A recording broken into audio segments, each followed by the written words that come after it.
பெரியாழ்வார் அருளிய திருப்பல்லாண்டில் 5வது பாசுரம் பார்க்கலாம். அண்டர் குலத்துக்கு அதிபதியாகி அசுரர் இராக்கதரை இண்ட குலத்தை எடுத்து களைந்த இருடி கேசன் தனக்கு தொண்டர் குலத்தில் உள்ளீர் வந்தடி தொழுது 1000 நாமம் சொல்லி பண்டை குலத்தை தவிர்த்து பல்லாண்டு பல்லாயிரத்தாண்டென்மினே. இப்போ இதுக்குள்ள அர்த்தம் பார்க்கலாம்.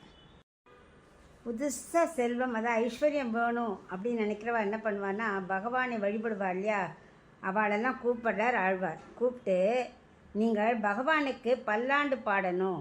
அதுக்கு என்ன பண்ணணும்?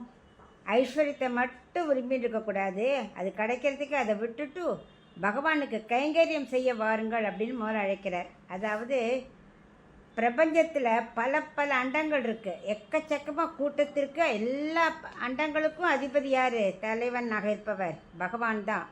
அது மட்டும் இல்லை, அசுரர்களாகிய ஹிரண்யாக்ஷன், ஹிரண்யகசிபு போன்றவர்களும், ராட்சசர்கள் இருக்காளே, ராவணன், கும்பகர்ணன், இந்திரஜித், அதை மாதிரி ஆட்கள்லாம் அவளாம் ரொம்ப நிறைய பெருகி கிடக்காளாம்.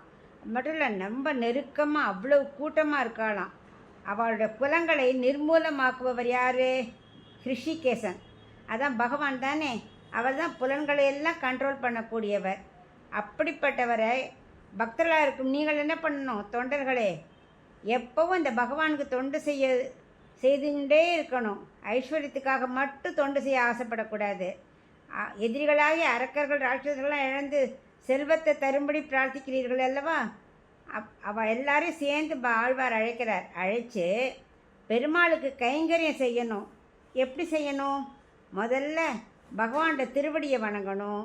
அதுக்கப்புறம் பகவான்கிட்ட 1000 நாமங்கள் இருக்கே, அந்த நாமங்களை சொல்லி அவரை குணங்களை அப்படியே அனுபவிக்கணும். அப்படி அனுபவிக்க உங்கள் மனசுக்குள்ளே முன்னாடி இருந்தது ஐஸ்வர்யம் வேணுங்கிறது தான் இருந்தது.